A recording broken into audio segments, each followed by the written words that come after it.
শুভ দুপুর। আমন্ত্রণ ব্যবসা বাণিজ্য আর অর্থনীতির সবশেষ সংবাদ নিয়ে নিউজ 24 এর নিয়মিত আয়োজন বিজনেস আওয়ারে।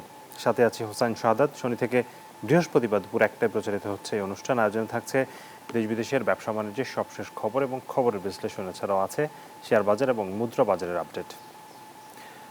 দুর্বল নয় আর্থিক প্রতিষ্ঠান বন্ধের সিদ্ধান্ত হলেও তার কোনো রোডম্যাপ দেয়নি বাংলাদেশ ব্যাংক। কিভাবে বন্ধ হবে প্রতিষ্ঠান, গ্রাহকের অর্থের সংস্থান কিভাবে হবে তা নিয়ে সিদ্ধান্ত হয়নি এখনো। ফলে আমানতের অর্থতায় গ্রাহক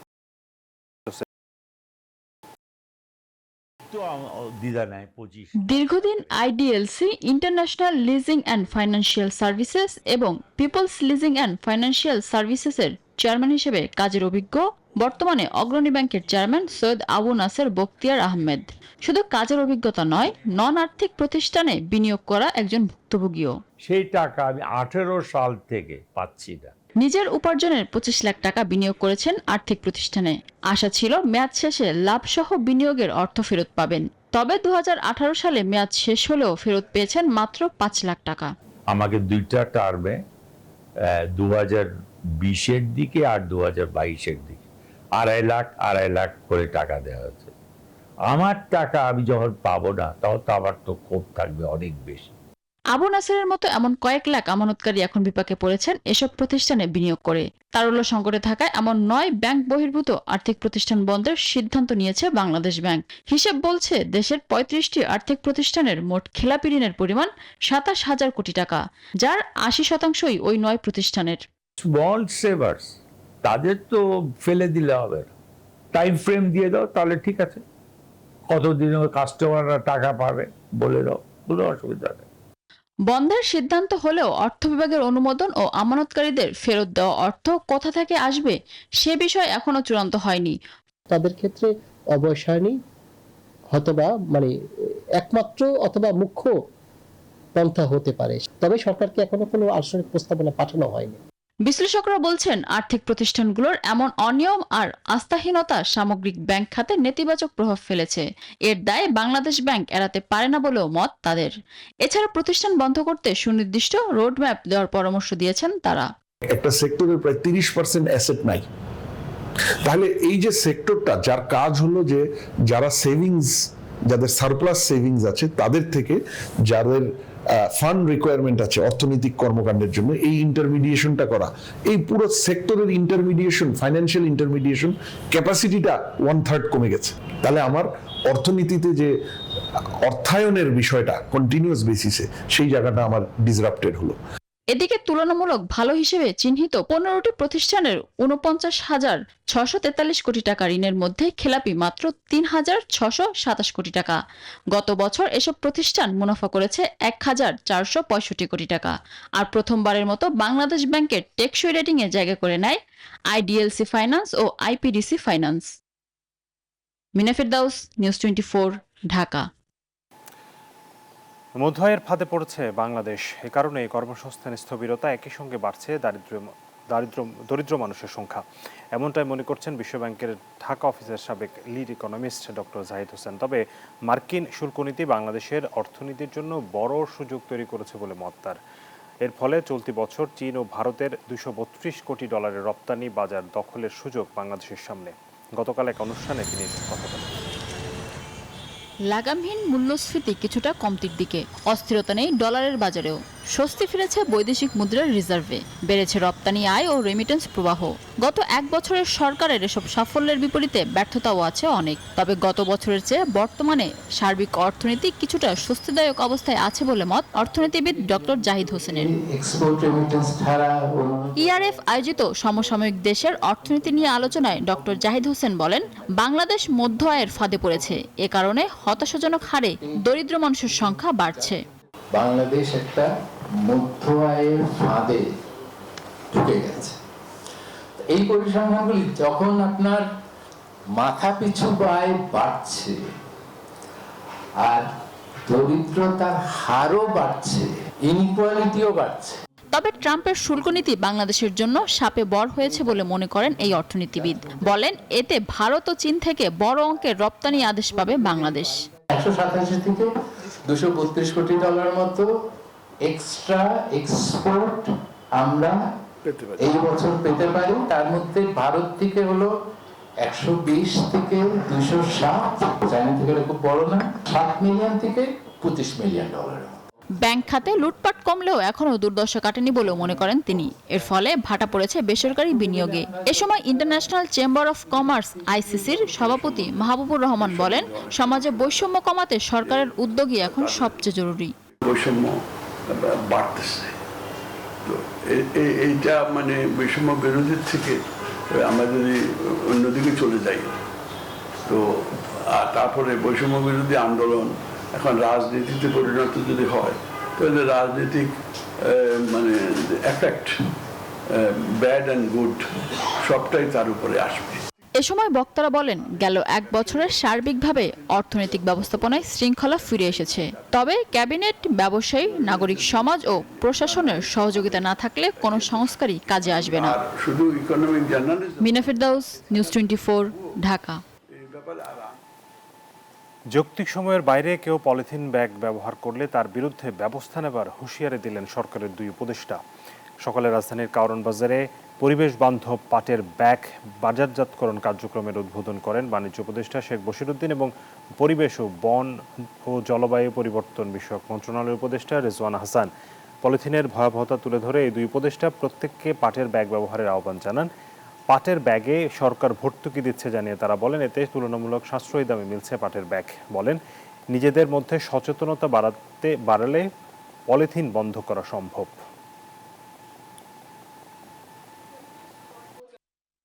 আমি একটু ভীতি সঞ্চার করতে চাই যে আপনারা যারা এই সরকারি আইন মানবেন না, হয়তো এটার জন্য একটা সময় দিবেন, আমরা এটাকে অ্যাভেলেবেল করার জন্য যতটুকু যৌক্তিক সময় দরকার, এই সময়ের পরে সরকার খুব কঠোর অবস্থান নিবে যে পাটের ব্যাগ ছাড়া অন্য কোনো ব্যাগ বা প্লাস্টিকের ব্যাগ কোনোভাবে গ্রহণ করা হবে না। এটা কেবল অভ্যাসের ব্যাপার। আপনি মাছ বলেন, মাংস বলেন, সবই পাটের ব্যাগে দিবেন। আমরা কিন্তু নিয়মিত এখন থেকে বাজার পরিদর্শন করব।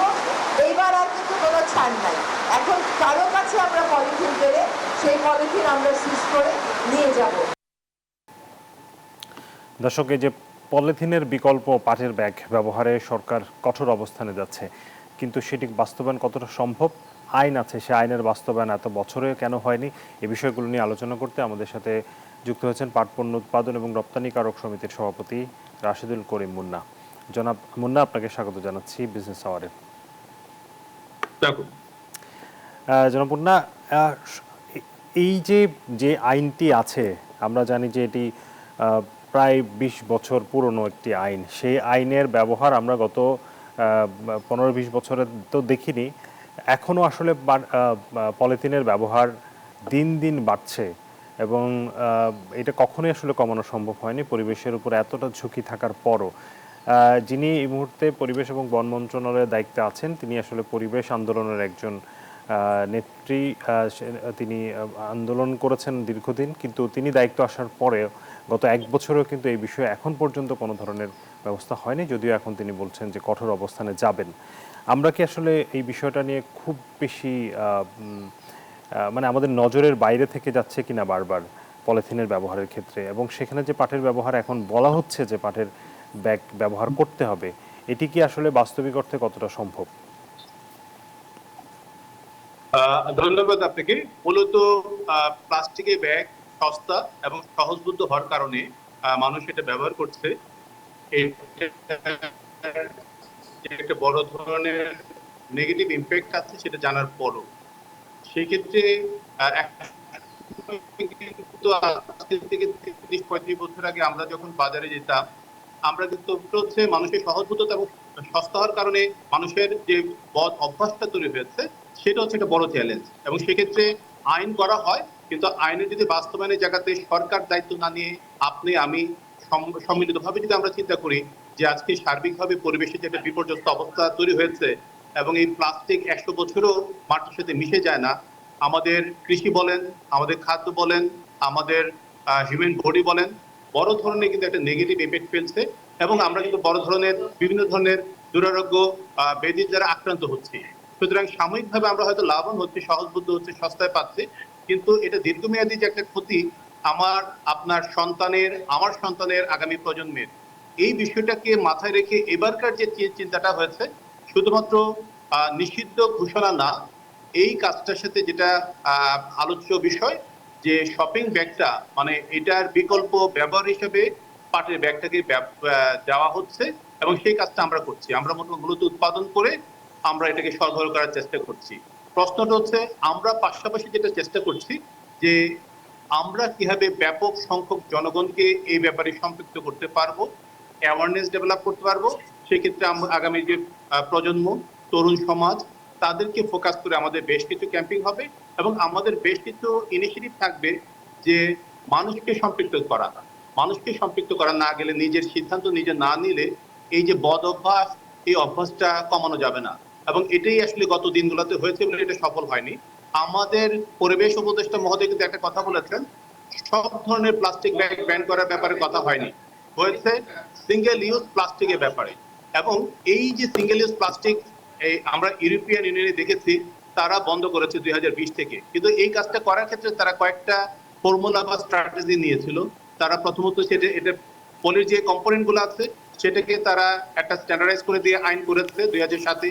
দেন তারা ক্যাম্পিং করেছে, তারা ট্যাক্স বাড়িয়েছে, দেন তারা প্লাস্টিক ব্যাগ ব্যান করার পাশাপাশি অল্টারনেটিভ বা বিকল্প যে পণ্যটা ব্যবহার করা যায় সেইটার ব্যাপারে উৎসাহিত করেছে। পাশাপাশি যে কাজটা করেছে যে রিসাইক্লিং কনসেপ্টটাকে তারা বিল্ড আপ করার জন্য বেশ কিছু পলিসি ফাইন্যান্সিয়াল সাপোর্ট দিয়েছে।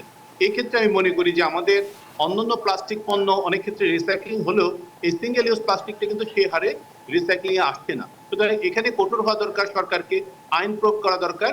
যারা উৎপাদনের সাথে যুক্ত আছে তারা কিভাবে রিসাইক্লিং প্রসেসটাকে ডেভেলপ করতে পারে এবং সেই ক্ষেত্রে সরকারের নীতিমালাও থাকা দরকার যে এই শিল্পগুলা যাতে আরো আধুনিকভাবে গড়ে উঠতে পারে এবং তারা রিসাইক্লিং ম্যাটেরিয়াল যাতে অন্তত 80 থেকে 90% যাতে কালেকশন হয়। এটা হলে কিন্তু একটা ভারসাম্য হবে এবং সরকার যে কাজটা করতে চাচ্ছে যে এইটার পাশাপাশি জনগণকে সম্পৃক্ত করে কিছু পলিসি সাপোর্ট দিয়ে এই জুস সেক্টরকে কিভাবে বুস্ট আপ করা যায়। কারণ হচ্ছে আমাদের প্রতিটি দেশ ভারত কিন্তু টোটাল উৎপাদনের প্রায় 45 থেকে 50% লোকাল কনজাম্পশন হচ্ছে, যেখানে কিন্তু জুট ইন্ডাস্ট্রিতে ভারত ভালো করছে, আমরা ভালো করছি না। সুতরাং যে কোনো শিল্পের জন্য কিন্তু স্থানীয় বাজার খুবই গুরুত্বপূর্ণ। এই কাজটার সময় এসেছে যে শিল্পকে বাঁচানো এবং পাশাপাশি আরেকটা জিনিস মাথায় রাখতে হবে যে এই শিল্পের ধারাবাহিকতায় কয়েক হাজার উদ্যোক্তা কিন্তু তৈরি হওয়ার সুযোগটা আছে এবং সেই উদ্যোক্তাদের হাত দিয়ে লক্ষ লোকের কর্মসংস্থানের কিন্তু সুযোগ আছে।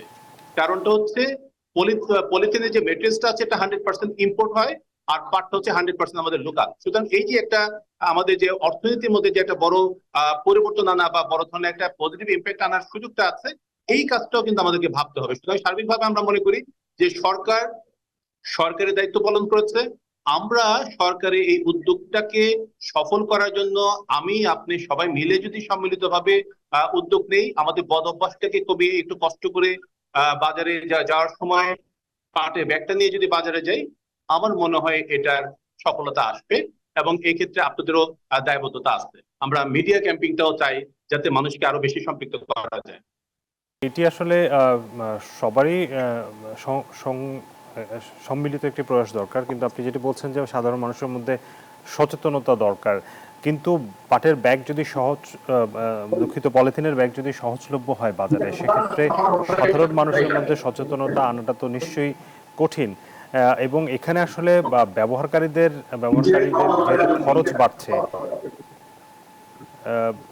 জনাব পুন্না, আপনি কি আমাকে শুনতে পাচ্ছেন? প্রশ্নটা আবার বলবেন? সরি, আমি তো বাইরে থেকে কথা বলছি। জি, আমি আসলে যেটি বলতে চাচ্ছিলাম যে জি, আপনি শুনতে পাচ্ছেন? আবার বলবেন? আপনি কি শুনতে পাচ্ছেন আমাকে? জি, শুনতে পাচ্ছি। জনাব পুন্না, আমি যেটি জানতে চাচ্ছিলাম যে সাধারণ মানুষের মধ্যে সচেতনতার কথা বলছেন, কিন্তু যেখানে বাজারে অনেক বেশি সহজলভ্য পলিথিনের ব্যাগ এবং ফ্রিতে পাওয়া যায় বাজার করলে, সেই জায়গাটাতে যেহেতু পাটের ব্যাগ কিছুটা ব্যয়বহুল এবং সেখানে সাধারণ মানুষ সেটি ব্যবহারে কতটা উৎসাহিত, অর্থাৎ ব্যবহারকারীদের জন্য আসলে এখানে ইনসেনটিভ কি থাকছে যেখানে তারা আসলে এটি ব্যবহারে উৎসাহিত হবে? তাদের উৎসাহিত করার জন্য আসলে সরকারের দিক থেকে কি করা উচিত?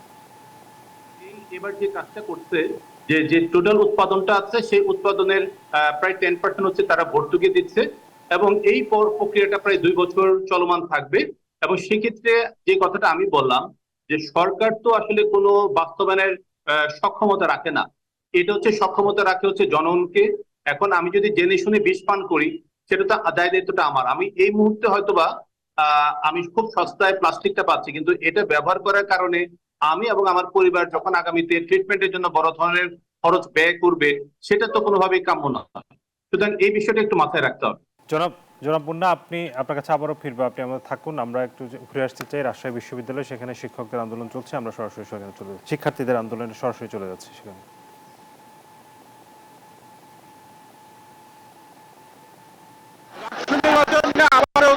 রাজশাহী বিশ্ববিদ্যালয় রাকসু কোষাধ্যক্ষের কার্যালয়ের সামনে স্বতন্ত্র প্রার্থী এবং ছাত্র দলের নেতাকর্মীরা মুখোমুখি অবস্থান নিয়েছেন। থেমে তাদের মধ্যে দুপুর 11:30 থেকে ধস্তাধস্তি চলছে। সাধারণ শিক্ষার্থী রয়েছেন, স্বতন্ত্র প্রার্থী রয়েছেন, তারা বলছেন যে নির্বাচন সম্পূর্ণ করতে হবে। রাকসু কোষাধ্যক্ষের কার্যালয়ের স্বাভাবিক কার্যক্রম আজকে মডার্ন ফর্ম বিতরণের সর্বশেষ দিন, সেই ফর্ম বিতরণ উন্মুক্ত করতে হবে। ছাত্র দলের নেতা কর্মীরা বলছেন যে প্রথম বর্ষের শিক্ষার্থীদের ভোটাধিকার সহ তাদের 5 দফা সেই দাবি আদায় না হওয়া পর্যন্ত রাষ্ট্র নির্বাচন সম্পূর্ণ হতে দেওয়া হবে না। ছাত্র দল এবং স্বতন্ত্র প্রার্থীরা মুখোমুখি অবস্থান নিয়ে আছেন। বিশ্ববিদ্যালয় প্রশাসন পরিস্থিতি নিয়ন্ত্রণে আনার চেষ্টা পরিলক্ষিত করা সম্ভব হয়নি। এখন পর্যন্ত স্বতন্ত্র প্রার্থীরা পশ্চিম দিকে এবং ছাত্র দলের নেতাকর্মীরা রাকসু কোষাধ্যক্ষের কার্যালয়ের গেটে অবস্থান করছেন এবং থেমে কিন্তু তাদের মধ্যে ধস্তাধস্তি ঘটনা ঘটছে। উত্তপ্ত পরিস্থিতি বিরাজ করতে ক্যাম্পাস জুড়ে আতঙ্ক দেখা দিয়েছে। শিক্ষার্থীরা বলছেন যে দ্রুততর পরিস্থিতি নিয়ন্ত্রণে নেওয়া। আমরা স্বতন্ত্র প্রার্থীদের সঙ্গেও কথা বলেছি, তারা বলছেন যে ছাত্র দলের রাকসু ঘেরাওয়ের ফলে আজকে সেই দিনের মডার্ন ফর্ম বিতরণের যে কথা ছিল সেটি সকাল থেকে বন্ধ রয়েছে, ফলে কেউ মডার্ন ফর্ম বিতরণ করতে পারছে না এবং রাষ্ট্র নির্বাচন কমিশনের সদস্যরাও কিন্তু ভিতরে প্রবেশ করতে পারেনি। ফলে তারা সেই অবরোধ দিতে চান, তারা মডার্ন ফর্ম সংগ্রহ করতে চান। তবে ছাত্র দলের নেতাকর্মীরা এখানে অবস্থান নিয়ে আছেন। তারা বলছেন যে তাদের যে দাবি, সেই দাবি আদায় না হওয়া পর্যন্ত তাদের অবস্থান কর্মসূচি চলবে। এক দফা দাবি নতুন করে ছাত্র দলের নেতাকর্মীরা দিয়েছেন। রাষ্ট্র নির্বাচনে প্রথম বর্ষের শিক্ষার্থীদের ভোটাধিকার নিশ্চিত করতে হবে। আপনারা দেখবেন যে রাকসু কোষাধ্যক্ষের কার্যালয়ের পশ্চিম পাশে স্বতন্ত্র প্রার্থী এবং তাদের সমর্থকরা অবস্থান করছেন এবং রাকসু কোষাধ্যক্ষের কার্যালয়ের প্রধান ফটক এবং পূর্ব দিকে ছাত্র দলের নেতাকর্মীরা অবস্থান করছেন। ফলে উত্তপ্ত পরিস্থিতি বিরাজ করছে সকাল থেকেই রাজশাহী বিশ্ববিদ্যালয়ে। নানা রকম স্লোগানে কিন্তু দুই পক্ষই উত্তাল করে রেখেছেন। দুই পক্ষ নানা ধরনের পরস্পর বিরোধী স্লোগান দিচ্ছেন। তবে ছাত্রদলের নেতাকর্মীরা বলছেন তাদের যে এক দফা, সেই এক দফা দাবি আদায় না হওয়া পর্যন্ত তাদের অবস্থান কর্মসূচি তারা প্রত্যাহার করবেন না। ছাত্রদলের সাথে সংহতি জানিয়ে আন্দোলনে যোগ দিয়েছেন ইউটিউবের শিক্ষকরা। ইউটিউবের সাধারণ সম্পাদক আমাদেরকে জানিয়েছেন যে প্রথম বর্ষের শিক্ষার্থীদের কাছ থেকে রাকসু ফি নেওয়া হয়েছে, সেহেতু তাদেরকে প্রথম বর্ষের শিক্ষার্থীদের ভোটার তালিকা অন্তর্ভুক্ত করতে হবে। ছাত্র দলের দাবির সঙ্গে তারা একমত পোষণ করেন এবং দাবি আদায় না হওয়া পর্যন্ত তারা ছাত্র দলের নেতাকর্মীদের সাথে থাকবেন বলে কিন্তু আমাদেরকে জানিয়েছেন। রাকসু নির্বাচন কমিশনারদের সঙ্গে আমরা কথা বলেছি, তারা বলছেন যে আজকের যে মডার্ন ফর্ম বিতরণের সার্বিক কার্যক্রম সেটি বন্ধ রয়েছে ছাত্র দলের আন্দোলনের ফলে। তবে ছাত্র দলের যে এক দফা দাবি প্রথম বর্ষের শিক্ষার্থীদের ভোটাধিকার দেওয়া, সেটি সম্ভব হচ্ছে না রাষ্ট্রের তফসিলের কারণে। তারা বলছেন যে কোনোভাবেই প্রথম বর্ষের শিক্ষার্থীদের ভোটার তালিকায় অন্তর্ভুক্ত করা সম্ভব নয়। ফলে আন্দোলন আসলে আরো দীর্ঘমেয়াদী সময় নিচ্ছে। আন্দোলন কোনো পক্ষের দাবি আসলে পূরণ হচ্ছে না, ফলে উত্তপ্ত পরিস্থিতি এখনো রয়েছে। দুপুর 11টা থেকে থেমে উভয় পক্ষ ধস্তাধস্তিতে লিপ্ত হয়। ক্যাম্পাসে উত্তেজনা ছড়িয়ে পড়ে। আর বেশ কয়েকজন কিন্তু এখানে অসুস্থ হয়ে পড়েছেন, তাদেরকে রাজশাহী বিশ্ববিদ্যালয় যে চিকিৎসা কেন্দ্র রয়েছে সেখানে প্রাথমিক চিকিৎসা দেওয়া হয়েছে। এই সর্বশেষ এখন রাকসু কোষাধ্যক্ষের কার্যালয়ের গেটে ছাত্র দলের নেতাকর্মীরা অবস্থান নিয়ে আছেন এবং তাদের একেবারেই সামনে স্বতন্ত্র প্রার্থীরা অবস্থান নিচ্ছেন। তারা পরস্পর বিরোধী স্লোগান দিচ্ছেন। তারা বলছেন যে স্বতন্ত্র প্রার্থীরা বলছেন যে ছাত্র দলের নেতাকর্মীদের দ্রুত সময়ের মধ্যে আন্দোলন প্রত্যাহার করতে হবে। রাকসুর যে ভোটাধিকার, সে ভোটাধিকার নিশ্চিত করতে সুযোগ দিতে হবে। তাদের যে দাবি দেওয়া থাকবে সেটি শান্তিপূর্ণ করতে হবে। ছাত্র দলের নেতাকর্মীরা দাবি, সেই দাবি আদায় না হওয়া পর্যন্ত তারা অবস্থান কর্মসূচি পালন করবেন। ডাকসুর প্রথম বর্ষের শিক্ষার্থীদের ভোটাধিকার নিশ্চিত করতে হবে, কারণ ভর্তির সময়ে প্রথম বর্ষের শিক্ষার্থীদের কাছ থেকে ডাকসুর যে নির্ধারিত ফি, সেই ফি আদায় করা হয়েছে। প্রথম বর্ষের শিক্ষার্থীদের সঙ্গেও আমরা কথা বলেছি, তারা বলছেন যে তারা ভোট দিতে আগ্রহী, তারা ভোট দিতে চান এবং ডাকসুর নির্বাচনের কমিশনের পক্ষে আহ্বান জানিয়েছেন যেন তাদেরকেও ভোটার হিসেবে অন্তর্ভুক্ত করা হয়। আজকে মনোনয়ন ফর্ম বিতরণ যেহেতু নির্ধারিত দিনের শেষ দিন ছিল 31শে আগস্ট, এরপরে মনোনয়নপত্র জমা দেওয়ার কথা, কিন্তু সকাল থেকে কোনো প্রার্থী কিন্তু মনোনয়ন পত্র উত্তোলন করতে পারেননি। ছাত্র দলের নেতাকর্মীরা তারা অবস্থান কর্মসূচি অব্যাহত রেখেছেন, পরস্পর বিরোধী স্লোগান দিচ্ছেন। উভয় পক্ষই স্বতন্ত্র প্রার্থীরা বলছেন যে তারা মনোনয়ন ফর্ম আজকে উত্তোলন করতে চান এবং জমা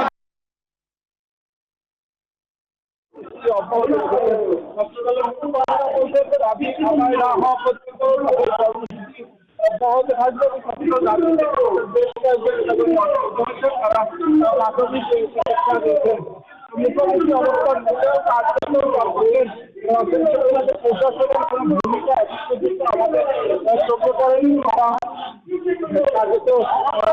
অবস্থায় বিরাজ করতে আমাদের নিরাপত্তা ব্যবস্থা নেওয়া হয়, সেখানে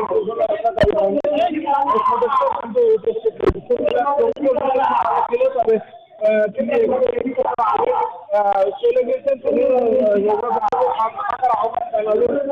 জানালেন শান্ত না হয় তিনি ঘটনা করেন। ফলে প্রশাসন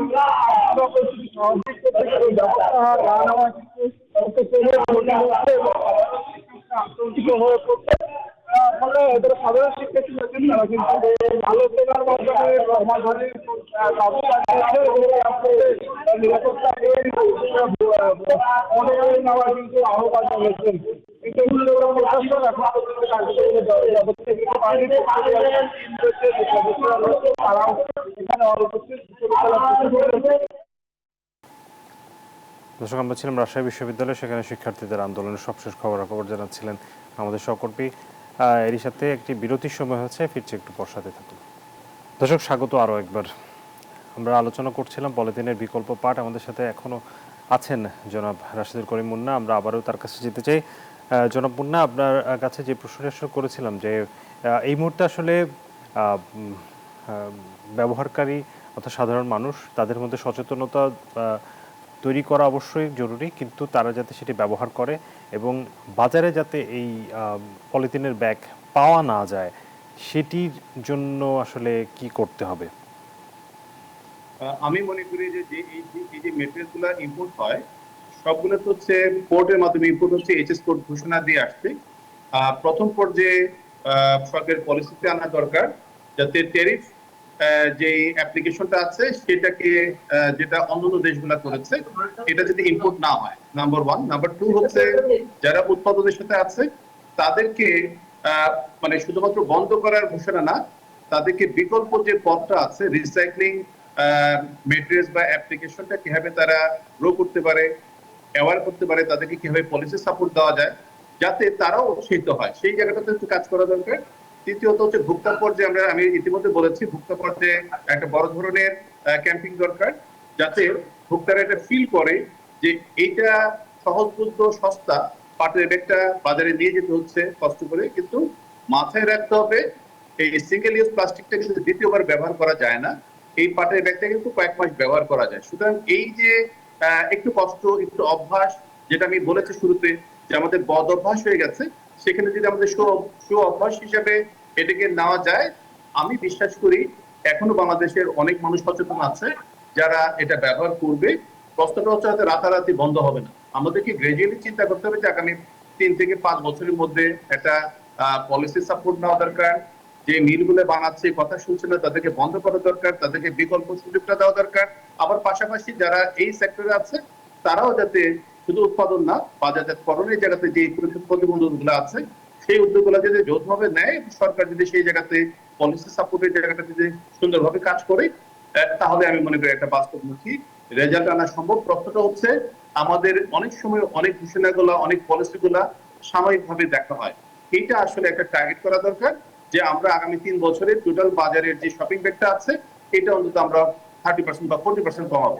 এই জায়গাটাকে মাথায় রেখে যদি আমরা আগামী 10 বছরে একটা পরিকল্পনা নেই, আমি বিশ্বাস করি যে বাংলাদেশের তরুণরা সচেতন, তারা এগিয়ে আসলে, তারা যদি বিষয়টা গুরুত্বটা বুঝে এবং দেশীয় পণ্য, আমাদের স্থানীয় র মেটেরিয়ালস, আমাদের কর্মসংস্থান, বিশ্ববাজারের চাহিদা সবকিছু মিলে যদি স্থানীয় বাজার থেকে যদি আমরা সুসংহত করতে পারি, পলিথিনের বিকল্পটা যদি গ্রাজুয়ালি আমরা স্টাবলিশ করতে পারি, তাহলে আমি মনে করি একটা বড় অংশ এই যাত্রায় সামিল হবে এবং সেখানে সফলতাটা নির্ভর করবে।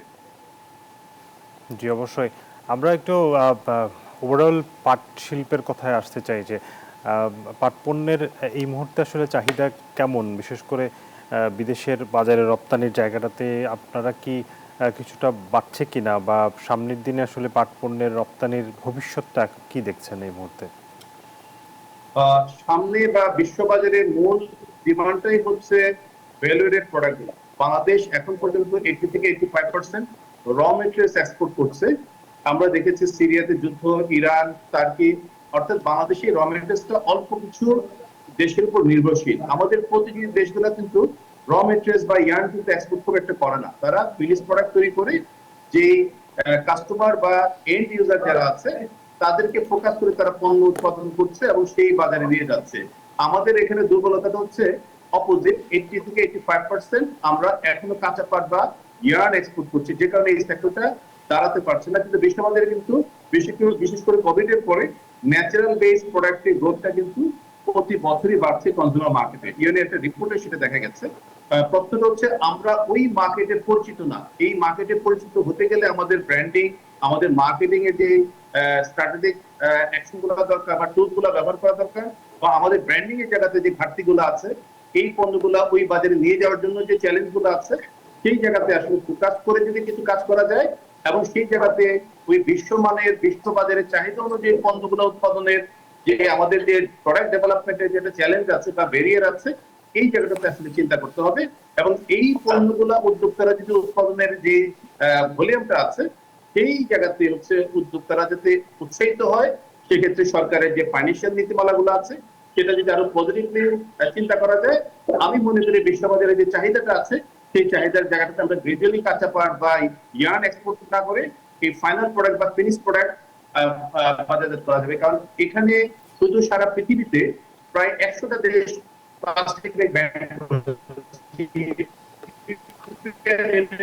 বাজারে সাইজ হচ্ছে 5 বিলিয়ন পিস শপিং ব্যাগ, যেটা কিন্তু উৎপাদন করে না, তারা বাংলাদেশ থেকে ইয়ার্ন ইম্পোর্ট করে এই শপিং ব্যাগ বানিয়ে ইউরোপে এক্সপোর্ট করছে। সুতরাং এই যে আমাদের যে মার্কেটিং এর যে একটা দুর্বলতা বা ব্র্যান্ডিং এর দুর্বলতা, প্রোডাক্ট ডেভেলপমেন্টের দুর্বলতা, উদ্যোক্তাদের যে সহযোগিতা করার জন্য সরকারের যে পলিসি সাপোর্ট গুলো জুট সেক্টরে সেভাবে নেই, এই বিষয়গুলো আসলে ভাবা দরকার। কারণ আমাদের ট্র্যাডিশনাল এই ছালার বস্তার ইন্ডাস্ট্রি দিয়ে পাট শিল্প বিশ্ববাজারে কোনোভাবেই দাঁড়াতেও পারবে না, এগোতেও পারবে না। ইভেন হয়তো আগামী কয়েক বছর পরে যেটা আছে সেটা বন্ধ হয়ে যাবে। সুতরাং বিশ্ববাজারের চাহিদা অনুযায়ী পণ্য উৎপাদনের যে সুযোগটা আছে, এটাকে ফোকাস করে আধুনিক পাট স্থাপন এবং সেটাকে কেন্দ্র করে যে রিলেটেড যে কাজগুলো আছে, product development, accessories development, dyeing, এবং উদ্যোক্তারা কিভাবে এই কাজটা করার একটা সহযোগিতা পায়, এই বিষয়টাকে ভাবলে আমি মনে করি যে পাট শিল্পের ভবিষ্যৎ অনেক ভালো। আমরা যারা কাজ করছি, আমি আমার ব্যক্তিগত রেফারেন্স দিচ্ছি, গত 15 বছর ধরে, আমি যদিও প্রায় 20 বছর ধরে কাজ করছি, আমাদের কোনো বছরই গ্রোথ নেগেটিভ না। যেখানে আপনারা দেখছেন যে গত 5 বছর জুট সেক্টরের ডেভেলপমেন্টটা হচ্ছে না, কারণ ওটাতে ডেভেলপমেন্ট হবে না। এই হতে গেলে স্থানীয় বাজারকে সংহত করা এবং গ্রাজুয়ালি এটা কিভাবে আমরা এক্সপোর্টে নিয়ে যেতে পারি। সুতরাং এই যে উদ্যোগটা নেওয়া হচ্ছে, এটা শুধুমাত্র পরিবেশ বান্ধব ইস্যু না, এটা হচ্ছে আমাদের জাতীয় অর্থনীতির একটা বড় ইস্যু। সেক্ষেত্রে অনেক তরুণ আছে যারা উদ্যোক্তা হতে চায়, যারা দেশীয় পণ্য নিয়ে কাজ করতে চায়। আমি মনে করি এরকম একটা সুযোগ আসছে। এই যে সরকারের উদ্যোগটা প্রায় 2 বছর কেন্দ্রিক হবে, সেখানে আমি আহ্বান জানাবো যে সারা দেশের যারা তরুণ উদ্যোক্তা আছে তারা কিভাবে এই সেক্টরে আসতে পারে, তাদেরকে কিভাবে সরকারের ফাইন্যান্সিয়াল সহযোগিতা গুলো হতে পারে, এবং বাজারে যে চ্যালেঞ্জটা আছে সেটা উত্তরণের জন্য সরকার আরো ব্যাপকভাবে যদি চিন্তা করে, আমরা সরকারের সাথে আছি। এই বাজার সম্প্রসারণটা হচ্ছে একটা বড় ব্যারিয়ার বা চ্যালেঞ্জ, এখানে আসলে আমাদেরকে খুব সিরিয়াসলি কাজ করতে হবে। অর্থাৎ পলিথিনে যারা আছে তাদেরকে কিভাবে নিরুৎসাহিত করা যায়, ফ্যাক্টরি গুলোর ব্যাপারে কিছু কঠিন আইনগত সিদ্ধান্ত নেওয়া যায়, পাশাপাশি তারা কিভাবে ওই প্রোডাক্টগুলো উৎপাদন না করে অন্য প্রোডাক্টে যায় তাদেরকে কিভাবে ফাইন্যান্সিয়াল সাপোর্ট দেওয়া যায়, এবং পাশাপাশি এই ন্যাচারাল বেস জুট প্রোডাক্টকে কিভাবে সাপোর্ট দেওয়া যায়, এইটা হচ্ছে একটা উইন উইন সিচুয়েশনে থাকবে। জনাব মুন্না, এটা কারণ আমরা অবশ্যই দেখেছি উইন-উইন অনেক সিচুয়েশন সময় থাকে। প্লাস্টিকরা আমাদেরকে শত্রু ভাবে, এই শত্রু ভেবে এটা এগিয়ে যাওয়াটা কঠিন। সুতরাং আমরা যৌথভাবে ওরাও কিভাবে এগোতে পারে, আমরাও কিভাবে এগোতে পারি, এটি হচ্ছে একটা বড় অপরচুনিটি। জি, অনেক অনেক ধন্যবাদ জনাব রাশেদ করিম মুন্না আমাদেরকে সময় দেওয়ার জন্য। এক্সিম ব্যাংকের সাথে বাংলাদেশ ব্যাংকের গভর্নরের মিটিং পূর্ব নির্ধারিত থাকলেও গভর্নর অসুস্থ থাকায় তা হয়নি। এদিকে ডেপুটি গভর্নরের সাথে মিটিং শেষে এক্সিম ব্যাংকের চেয়ারম্যান জানান 2 বছর সময় পেলে ঘুরে দাঁড়াবে এক্সিম ব্যাংক। জানান মন্দ ঋণ আদায়ে মনোযোগ দিচ্ছে ব্যাংকটি। এদিকে সময়সূচি অনুযায়ী সোমবার বৈঠক হবে সোশ্যাল ইসলামী ব্যাংকের, পরদিন হবে ফার্স্ট সিকিউরিটি ইসলামী ব্যাংকের সঙ্গে। এ সময় বুধবার ইউনিয়ন ব্যাংকের সঙ্গে এবং বৃহস্পতিবার গ্লোবাল ইসলামী ব্যাংকের সঙ্গে আলোচনা করবেন বাংলাদেশ ব্যাংক প্রধান।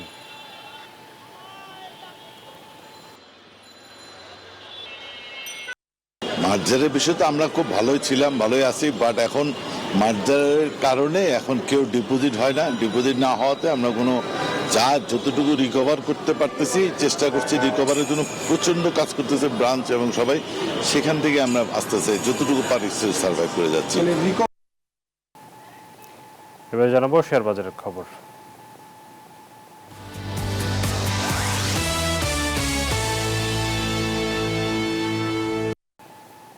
দর্শক, শেয়ার বাজারের খবর জানাতে আমরা সরাসরি যাচ্ছি ঢাকা স্টক এক্সচেঞ্জের ওয়েবসাইটে। ইতিবাচক ধারায় লেনদেন চলছে এবং বেশ ভালো লেনদেন চলছে আমরা বলতে পারি। পুঁজিবাজারের দীর্ঘ 2 থেকে 3 বছর পরে আসলে পুঁজিবাজারে একটি ভালো সময় পার করছে এবং তার ধারাবাহিকতায় আমরা আজকে দেখতে পাচ্ছি যে 80 পয়েন্ট বেড়েছে ঢাকার পুঁজিবাজার এবং লেনদেন হয়েছে এখন পর্যন্ত 5598 পয়েন্ট। ডিএসসি সরিয়া ইন্ডেক্স বেড়েছে 22 পয়েন্টের বেশি, অবস্থান 1230। ডিএস 30-র অবস্থান 2190, বেড়েছে 33.37 পয়েন্ট। আমরা যদি লেনদেনের পরিমাণ দেখি, প্রায় 1000 কোটি টাকার লেনদেন এখন পর্যন্ত হয়েছে। দিন শেষে সেটি কত হতে পারে আমরা আসলে এখনই বলতে পারছি না, তবে 1200-1300 কোটি টাকা হয়তো হয়ে যেতে পারে। সেটি অবশ্যই বাংলাদেশের পুঁজিবাজারের জন্য একটি ভালো খবর। এবং বেশিরভাগ কোম্পানির আমরা দেখতে পাচ্ছি দাম বেড়েছে। 249টি কোম্পানির শেয়ারের দাম বেড়েছে, কমেছে 95টির এবং অপরিবর্তিত আছে 53টি কোম্পানির শেয়ারের দর। জানাবো দর্শক, আবারও একটি বিরতির সময় হয়েছে, ফিরছি একটু পর। দর্শক স্বাগত আরেকবার। জানাবো স্বর্ণ এবং রূপার বাজারের আপডেট, সাথে মুদ্রা বাজারের দরদামও জানাতে চাই। আমরা যদি দেখি মুদ্রা বাজারের এই মুহূর্তে লেনদেন পরিস্থিতি, মার্কিন ডলার কেনা হচ্ছে 122 টাকা, 123 টাকায় বিক্রি করা হচ্ছে। ইউরোর 135 টাকায় কিনে 140 টাকায় বিক্রি হচ্ছে। পাউন্ডের ক্রয় মূল্য 155, বিক্রয় 162। চীনা ইউয়ান 15.5 টাকায় কেনা হচ্ছে, বিক্রয় 17 টাকা 30 পয়সা। সৌদি রিয়াল 31 টাকায় কিনে 32 টাকায় বিক্রি করা হচ্ছে। ভারতীয় রুপি কেনা হচ্ছে 1 টাকা 38 পয়সা, বিক্রয় 1 টাকা 45। স্বর্ণের দরদাম জানাতে চাই। 22 ক্যারেট স্বর্ণ প্রতি ভরি 1,72,650 টাকায় বিক্রি হচ্ছে। 21 ক্যারেটের দাম 1,64,800। 18 ক্যারেট 1,41,263 এবং সনাতন স্বর্ণ বিক্রি হচ্ছে 1,16,850 টাকায়। 22 ক্যারেট রূপা প্রতি ভরি 2,811 টাকায় বিক্রি হচ্ছে। 21 ক্যারেট 2,683। 18 ক্যারেটের দাম পড়ছে 2,298 এবং সনাতন রূপা বিক্রি হচ্ছে 1,726 টাকায়। এবার বন্দর বাণিজ্যের খবর।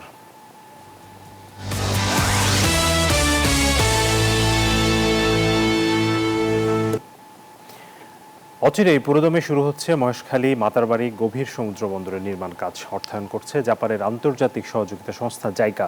চট্টগ্রাম বন্দর কর্তৃপক্ষ বলছে এই গভীর সমুদ্র বন্দর হবে দেশের অর্থনীতির গেম চেঞ্জার।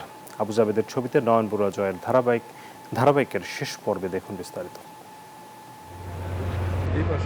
সমুদ্র পথে ট্রানজিট সুবিধা সৃষ্টির মাধ্যমে বন্দর কেন্দ্রিক বড় অঙ্কের আয়ের সুযোগ থেকে এখনো বেশ দূরে বাংলাদেশ। কারণ বিশ্বের বড় বড় জাহাজ বা মাদার ভেসেল সরাসরি চট্টগ্রাম বন্দরে ভিড়তে পারে না।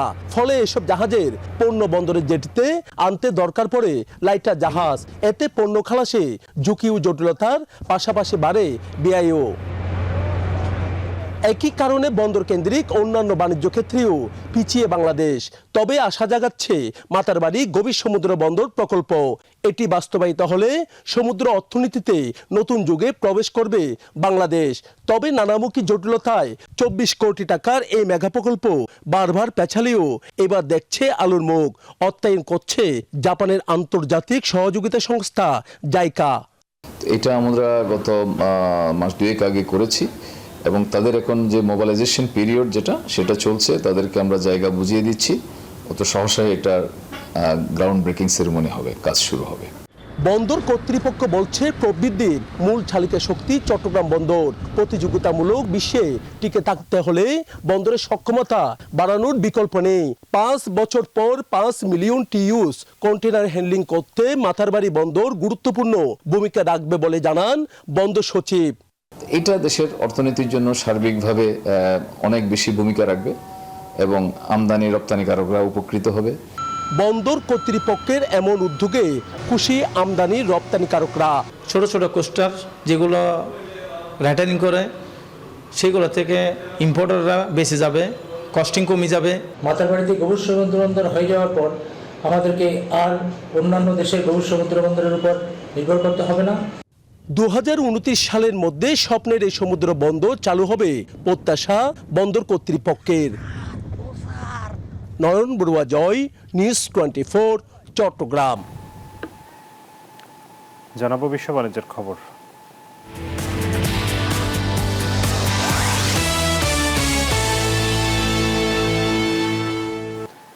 উচ্চ মূল্যস্ফীতির মধ্যেও গত জুলাই মাসে যুক্তরাষ্ট্রে ভোক্তাদের ব্যয় বেড়েছে। গাড়ি এবং আর্থিক পরিষেবা খাতে ব্যয় বাড়ার কারণে মূলত এই প্রবৃদ্ধি দেখা গেছে। মার্কিন বাণিজ্য বিভাগের নতুন তথ্য অনুসারে জুন মাসের তুলনায় জুলাইয়ে ভোক্তাদের ব্যয় 0.5% বেড়েছে। একই সময়ে মূল্যস্ফীতি সমন্বয়ের পর ব্যয় বেড়েছে 0.3%। ব্যক্তিগত আয় বৃদ্ধির ফলে ভোক্তাদের কেনাকাটার এই ধারা অব্যাহত রয়েছে বলে মনে করছেন বিশ্লেষকরা। তবে শুল্কের কারণে বাড়তি খরচ, সেই সাথে সম্ভাব্য কর্মী ছাঁটাইয়ের আশঙ্কায় মার্কিন অর্থনীতি একটি স্থবিরতার দিকে যেতে পারে বলেও আশঙ্কা করছেন অনেকেই।